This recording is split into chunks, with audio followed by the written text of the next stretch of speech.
and now we're about to elect a president. This is a historical move, and it should be given a little time. Everything today is, people are worried about time. Baseball is too long. 2 hours and 10 minutes is too long for a ball game, so, this is not a good game anymore. Football, well, now that's a little bit better, but now watch, they'll be complaining pretty soon that they should only have 2 quarters in a football game. Sure, it's too long. Keeps you away from your martinis and all that stuff, and the important things you'd be doing on Sunday afternoon. Everything is getting too long to people.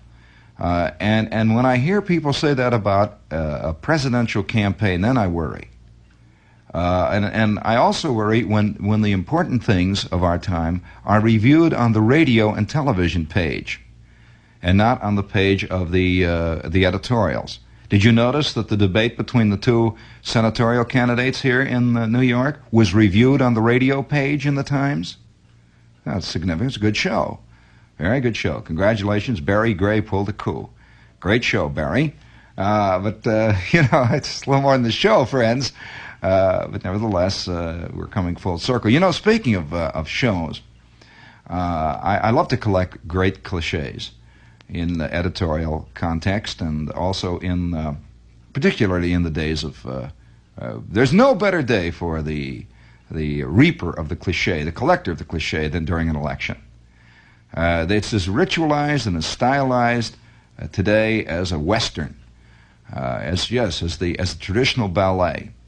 And tonight I heard a guy do it. He says, "Barry, I would like to state at this time that I am saddened.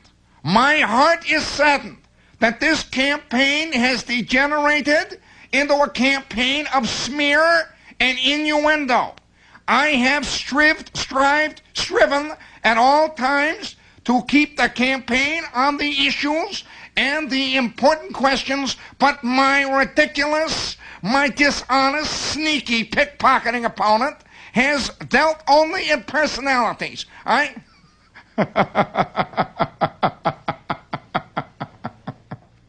And I thought,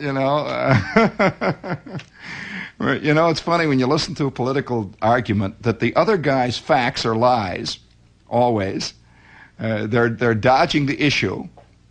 And anytime you come up with your particular lie, it is called a deep insight into the issues and the problems at hand. And it goes on and on. And I enjoy it. As far as I'm concerned, the political wars are one of the most exciting things that a man faces or deals with in his lifetime. I think this is why people get so involved in it. 3 days after a president is elected, they hardly remember anymore. All the stuff. You remember when everybody was all excited and fist fighting and yelling in the street when Kennedy was running against Nixon? And then it was all over, and it was like 3 days later, the country went on. I wonder how, I'd like to know, I'd like to be able to count on just the number of people, ever since I've been old enough to hear and listen and to understand vaguely what's going on around me. Every last election that I can remember, there have been large numbers of people around me say, "If that bum is elected, I am getting ready to leave the country. I have already bought my ticket." And the same crowd is still around, still yelling it. I have not known one guy to leave the country. I did know one guy that went out for 2.5 days and his money ran out and he came back. I felt a little silly, He got in a canoe and rowed towards Honolulu. And, got seasick and turned around and came back and figured he'd wait a couple of more days. And he'd wait till good weather. And he's still out there now. He's selling canoes, by the way, on the beach for those who want to row to Honolulu. But, just maintain a little semblance of I suppose you can say, perspective. That, believe me, no matter who gets elected, you will not have to leave the country tomorrow. And if you did, it wouldn't do you any good, friend. You'd still be an American, and you'd still get bugged when you get to England. I did. Wouldn't do you any good. You're not going to escape mankind. And furthermore, to be perfectly objective as I can be about it, which is not any more objective than any other human being can be, who has, whose eyes pop out and whose ears sweat whenever politics are mentioned. He starts throwing rocks through windows. Me, I find that the American population has almost as great a misunderstanding of the presidency as the English. Or maybe it's the other way around. I can't tell. But it seems to most Americans that if you elect, we're not really electing a president, we're electing a dictator. Large numbers of people think that that you elect this guy and tomorrow morning he can cause a war. Or if you elect this guy, tomorrow morning everything's going to be happy, there will be no segregation problems, and everybody will be, pleased. Or either that, or if you elect this guy tomorrow, there's going to be riots in the streets, or whatever it might be. And yet, I wonder just how much power that a president has. In fact, Kennedy was in for 2 years before his tragedy and got very little actually accomplished, actually through. The president today is not, of course the president in our system never has been like any other world ruler. You probably are aware that the British Prime Minister, when he is elected, when his party goes in, he appoints a government, literally. Isn't that true, Jeff? He appoints a government. Well, believe me, whoever's elected tomorrow will not appoint a government. I can assure you of that. He would like to, maybe sometimes. They get pretty teed off, but they're not going to appoint any government. And the British somehow think that the American president is something like a cross between Charles de Gaulle, who is practically an absolute ruler. France has always had absolute rulers of one kind or another, no matter what their system seems to say. It always winds up with one guy standing on top of a giant platform with a bunch of other guys running around down the bottom and getting mad and trying to knock him off. Sure. I had a Frenchman talking to me about that the other day in England. He was talking about America, being a violent country. He says, you've had 5 presidents and you had this, the assassination. Well, for crying out loud, how many times were guys trying to shoot de Gaulle in the past year? He went around in an armored car. You remember there were guys under every bush there for a while. You remember that? In fact, they shot his Citroen a couple of times full of holes there like a sieve. And he forgot all about that when I said, well, what about this? He said, oh, well, that's de Gaulle. So, well, that's... So, you don't know which way what turn, but it is an exciting thing. And I remember, some of the great election nights. Do you ever think back on a great election nights of the past? I remember one time. I mean, where you were doing what went on around you during an election. I remember working in a radio station. I was in college, as a matter of fact, and I used to work in the station that was owned by a political candidate. And before the days when they didn't. This was just a guy's investment. That's all. It was not. That's it. He owned this radio station, and he was a rock-bound Republican.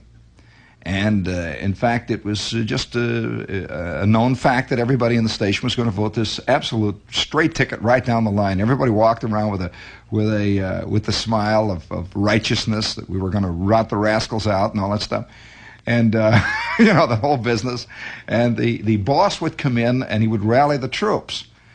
And he didn't exactly say that if we didn't vote for his candidate, we'd get fired.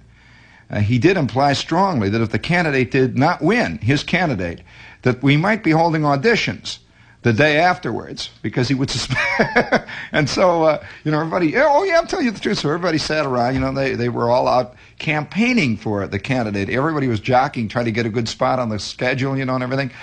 Well, I don't have to tell you that what happened was that night, everybody sneaked out to vote. And they all went out, and guess, I don't even have to tell you who they voted for. They did not vote for the candidate that the boss was for. And so that night when we all sat around and the returns were coming in, and the big man was sitting across from the microphone from me. You see, he was a famous senator, and he would come on and make statements. I would be sitting there, and I would get the cue from NBC, and they would say, now we take you to the Midwest, where Senator Watanabe will tell you what he thinks, how it's going out there. And I would say, and now, ladies and gentlemen, speaking to you from the studios, here is Senator Alfred M. Watanabe. And he would say, well, upon the basis of early returns, we confidently feel here at headquarters that when the returns from the western states begin to come in, that the tide will, the old hogwash, and the organs were playing behind him and the mouth harps, and I could hear somebody playing an accordion down the street, the violins were playing. Of course, he knew that they were going down to defeat, and so did we. And when it was all over, they had this giant victory celebration in the there. They had hams and everything. And I can remember the staff all standing around eating the pickled ham and drinking the beer, and a couple of little bunting, and the trio was playing over in the corner, and nobody showed. But the senator himself was delighted. He was delighted, and he was absolutely out of his mind with happiness because he had wanted the nomination. And even though his party went down to ignominious defeat, he had won. So I learned a little bit about politics that night, which I've never forgotten. Our great party. It's great because it's nominated me. It's a pretty rotten party when it doesn't nominate me. But I remember another election. I remember the one in the Army when Roosevelt was running his last term, and everybody was sitting around, and the returns were coming in, and it was a very peculiar, curious kind of election. That was the kind that you can't really describe because by present-day standards, because first of all, Cronkite wasn't there. It's very hard, you know. We didn't know exactly who to cheer for or what. Cronkite wasn't around, and Brinkley and Huntley were in the future. You know, they were just plain ordinary votes and elections and guys giving speeches. And in those days, you could hear the guys give speeches. Actually, when they gave speeches, you could hear them on the radio. You could actually hear them.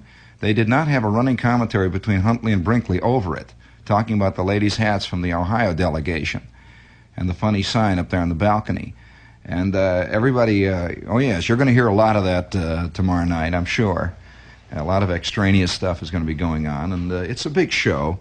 But I remember that election particularly because it was the first one that I really had any kind of actual involvement in, as far as, not a matter of vested interest or not, but it just seemed to somehow involve you.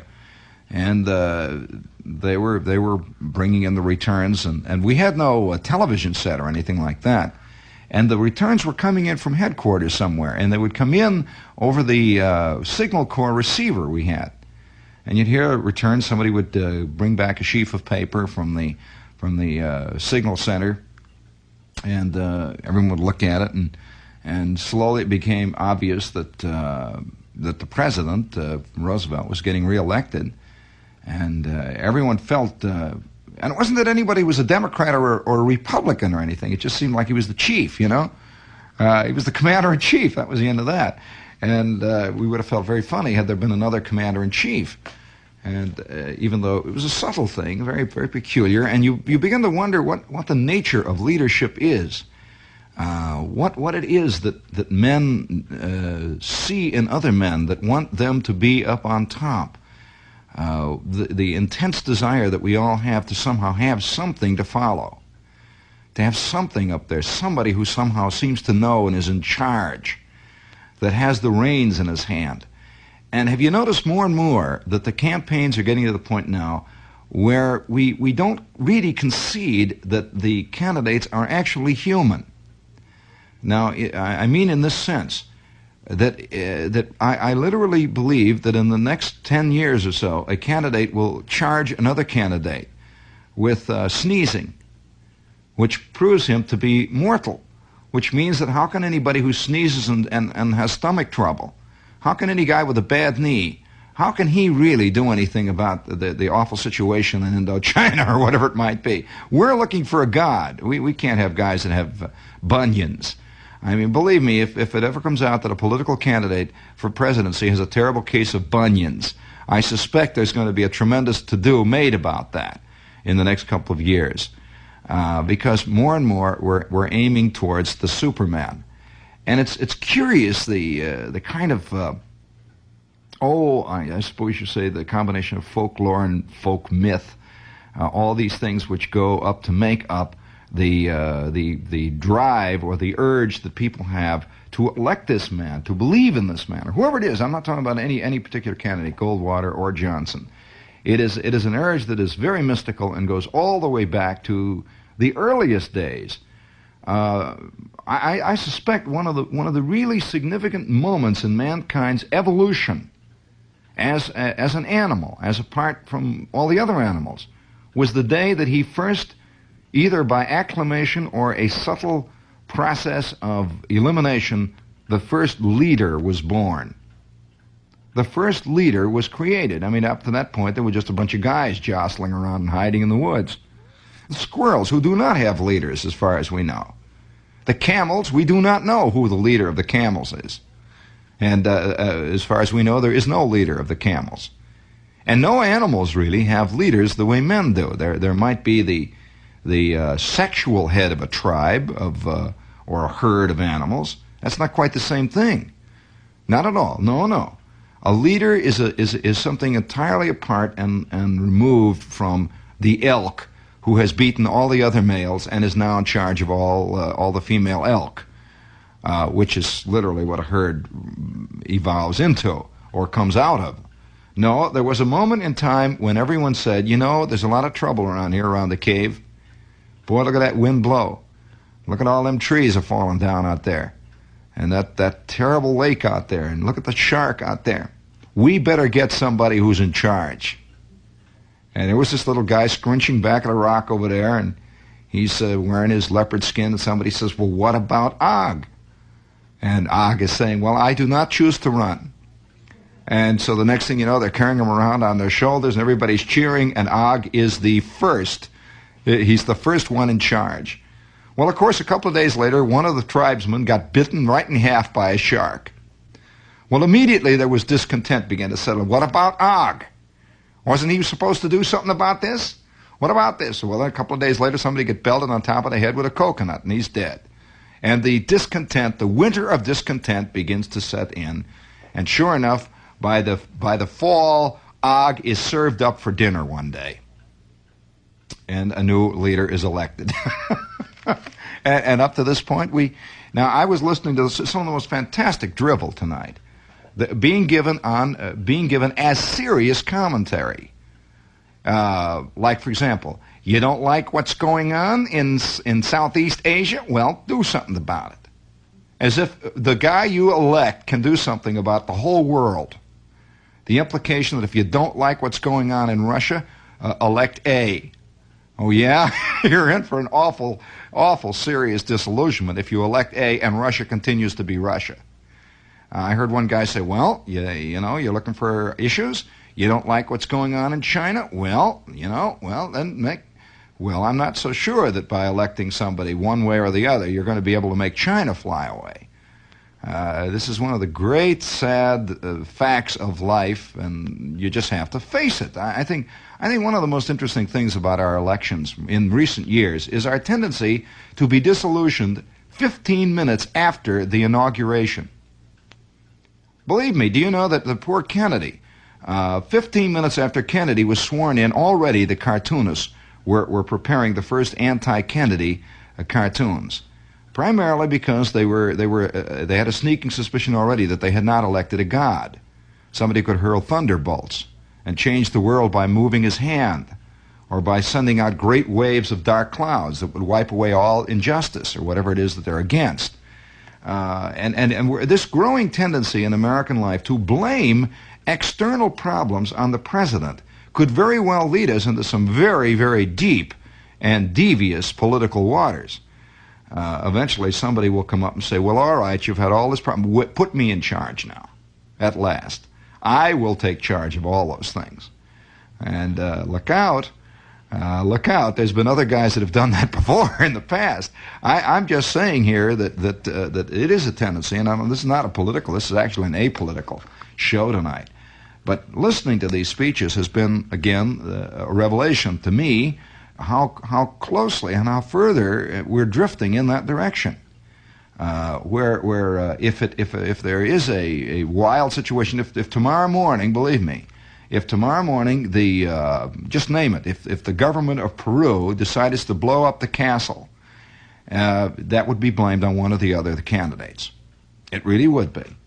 That somehow he should have done something about this, or should have known something. And this is a dangerous problem, because what we're really implying there is that the man in office should be and really is a Superman if he's a good president. If he's a good president, he can really take care of all the trouble in the world if he's good. He can deal with all the problems of America if he's good.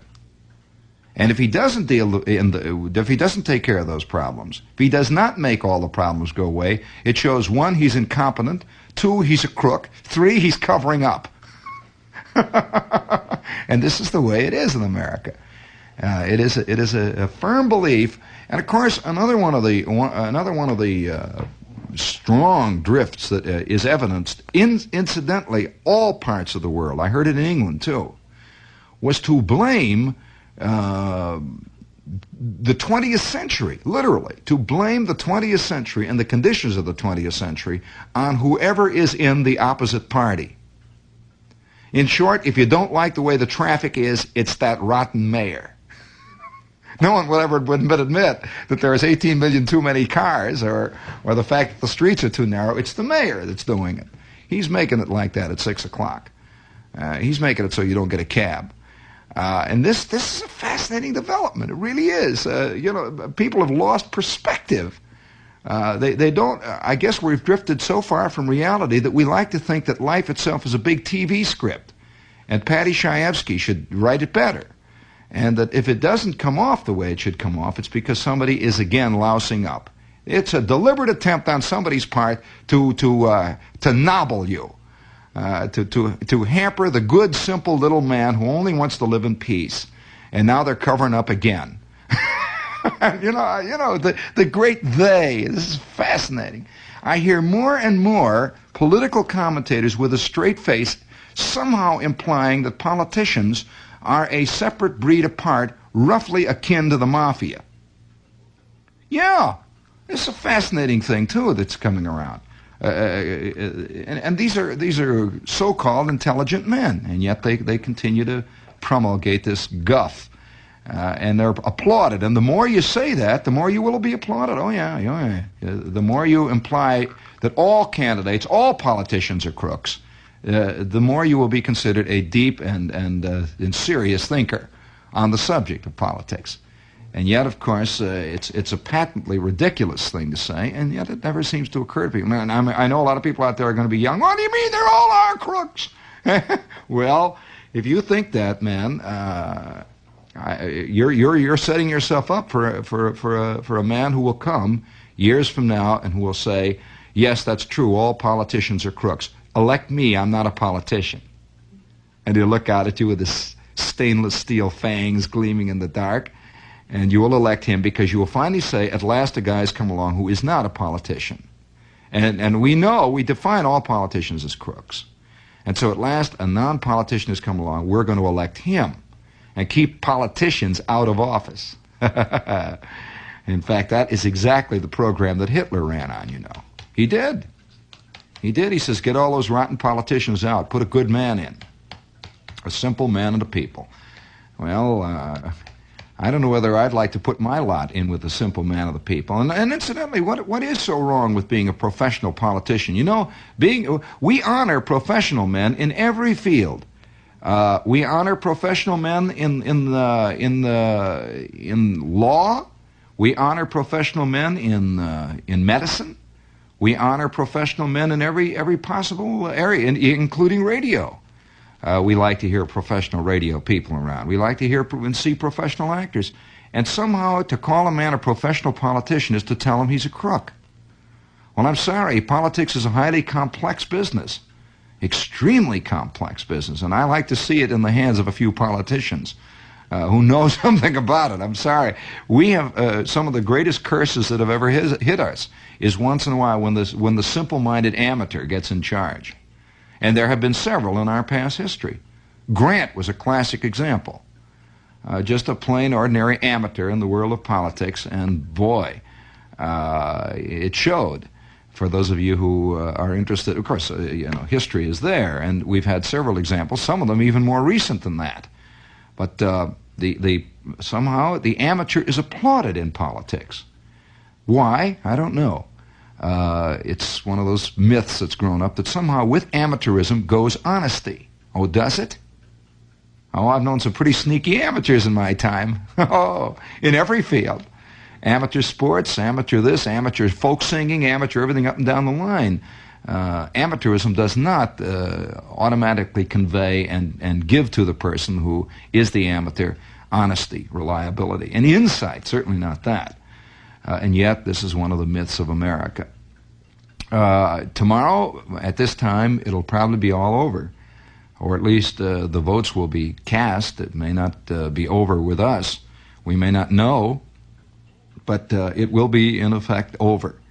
And I just hope, I hope that enough people who are going to vote have listened to some of the speeches. And if you didn't listen to the speeches, if you don't know what you're voting for, look out. I wonder at this attitude on the part of so many people in public life today that voting is in itself a positive virtue. That's a questionable thesis. So may the best man win.